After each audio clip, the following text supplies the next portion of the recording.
Now, let's face it, do you know how much money you spent for your camera gear in the past year? Well, I just went through all my orders and I was quite shocked. In total it was 8,954 €87. But one thing changed. Compared to the years before, I didn't pay for the gear, my clients did.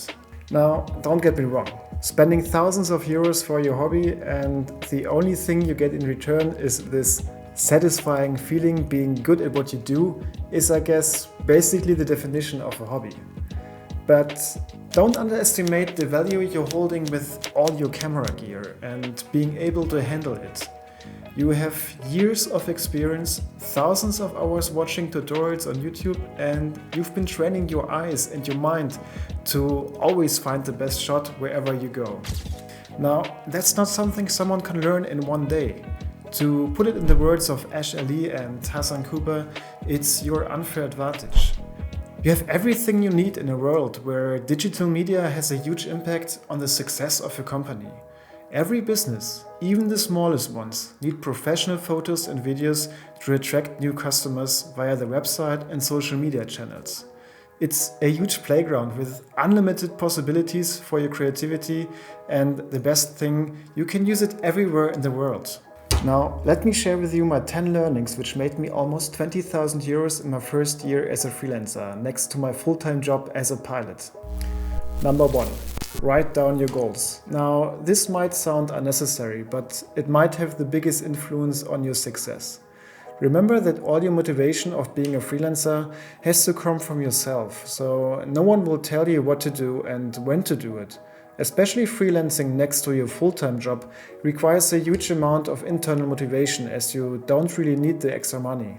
Not having a clear mindset of your goals easily puts you back into autopilot mode, sticking to what you used to do. Now, outlining your goals on paper will help you to give yourself a commitment and makes it difficult to step back into your old ways. As Robin Sharma writes in his book The Monk Who Sold His Ferrari, a goal that is not committed to paper is not a goal at all.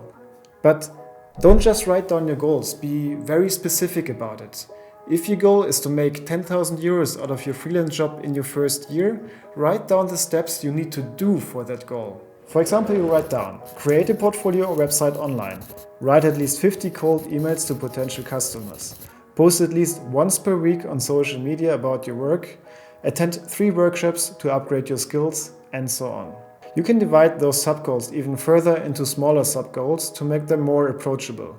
Starting as a freelancer is not a sprint, it's a marathon. So keep your steps easy and clear and you'll find your way to the finish line. By the way, one of my goals this year is to reach 1,000 subscribers on YouTube, so if you haven't done yet, do me a huge favor by clicking the subscribe button. Thanks a lot. Number 2. Fake it till you make it. It sounds like a stupid phrase, but there's so much truth to it.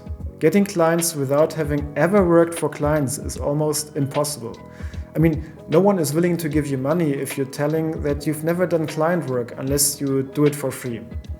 I mean, I'm not saying you should lie, just adjust the truth a little bit to make it more attractive. If you already did some portraits of your friends just for fun, talk about it as it were client projects. If you're 30 and you received your first camera at the age of 14, then you have more than 15 years of experience in photography or filmmaking. If a client asks you if you're able to do something which you've never done before, your answer should always be yes. Rather think, what's the worst thing that can happen than I can do it because I've never done it before. A few weeks ago, a client for whom I did some drone videos asked me if I could do a long-term timelapse of a construction site. I immediately said yes, even though I had no idea how to pull it off. YouTube once again was my biggest friend and I upgraded my skill set and also had some extra revenue. Number 3. Use as many resources as possible. That goes in the same direction as my previous point. Just because you can't do something for a client doesn't mean there aren't resources online which can help you to achieve it anyway. Use stock markets like Envato Elements to upgrade your projects and make them look more professional. They have an extensive library of music, sound effects, title animations, video transitions, logo animations and also professional graphics. It's I think $16.99 per month and it has helped me with every client project so far. If you don't find a solution there, go to platforms like Fiverr and see if other freelancers can help you. For example, if a client needs a logo. It's more expensive, but you can charge your client with a little bonus for yourself. Number 4, don't sell yourself below value. In the beginning, I was thinking, I can't charge such a high hourly rate. I never learned photography and videography professionally. I mean, it's just a hobby. I don't have the skills to charge a high price. But after talking to several freelancers, I completely changed my mindset. I mean, you're helping your clients to sell their product or service for the next few weeks, maybe even months or years. Their return on investment is super fast and they can even deduct the cost from their taxes. On the other hand, you'll have to pay taxes as well and also have to invest in new equipment. If you charge too little, there won't be much left of the money. But there's one little trick to justify your price tag, especially in the beginning. Offer a 100% satisfaction guarantee. If the customer isn't satisfied with your work, he doesn't have to pay for it. Just make sure to watermark your work. It's a little risk for you, but increases the possibility of getting the hourly rate you want. Number 5. Do work for free. Under one condition. What? Didn't you just say don't sell yourself below value? You're right. But let me give you an example under which condition I'd work for free. A few months ago, my friend Mark asked me if I could do some portraits of him for his website and social media.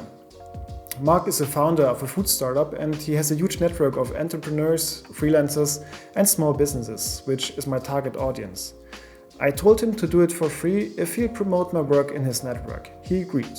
In the end, it took me 5 to 6 hours of my time to shoot and edit the photos, but in return I received 4 new clients and one of them even with recurrent projects. So if you do work for free, choose wisely for whom you do it. Number 6. Learn and understand accounting. Now, this is one of the pain points of freelancing.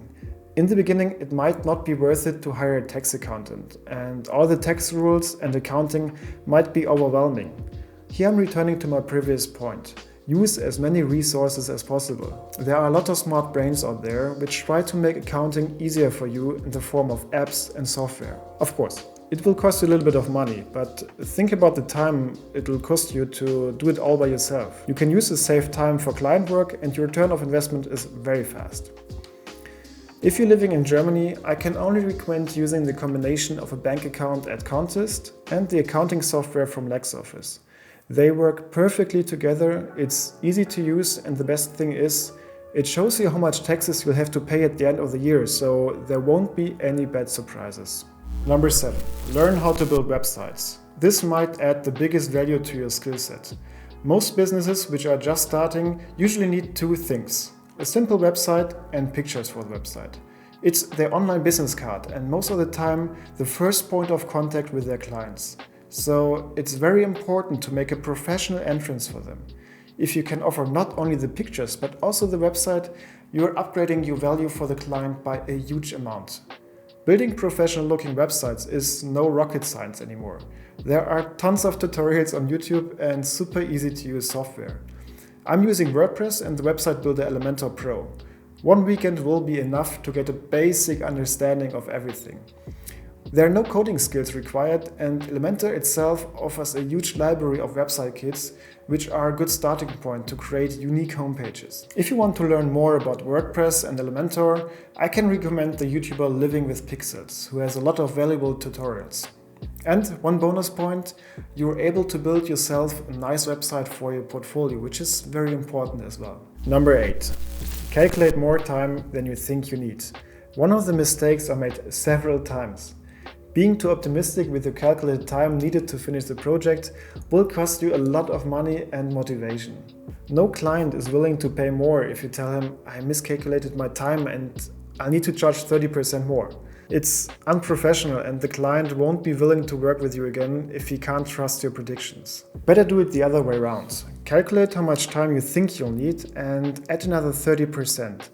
If you don't need the time, even better. Give your client a little discount and he will be super happy. Also limit the amount of revisions, which are for free. If you limit the amount to 2 revisions, the client will be looking a lot more closely for changes and you'll save a lot of time in the end. Number 9. Show your work. For some of you, this might be another pain point. Post your work regularly on social media. I know, it's a time killer, but it's the best way to spread the word about what you're doing to a lot of people for free. I try to keep the time on social media as short as possible by planning what to post and write before I open my social media apps. But don't just show your work, show a story behind your work. I already talked about it in one of my previous videos. Learning how to tell a good story behind your work adds a massive value to what you create. People want to know where things come from, how they are made and who made them. Via social media, you have the chance to show potential clients your personality. Imagine there are two freelancers, both with the same product and the same pricing. Only one of them is posting about his work on social media. He shows the process of his work, writes some personal words, maybe even speaks to the camera. Guess what will be the decision of the client? I mean, no one wants to buy the pig in the poke, right? And number 10, and the last one. Don't only spend your money on gear, spend it on upgrading your skills. I know, in times of YouTube, you might think, why spending thousands of euros for webinars and workshops when there are so many tutorials for free? And you're absolutely right. You can learn everything you need for free on YouTube. But again, think about time and motivation. The structure of a well-made webinar saves you so much time and tells you exactly what you need. No ads, no talking about sponsors, no suggested videos on the side which will distract you.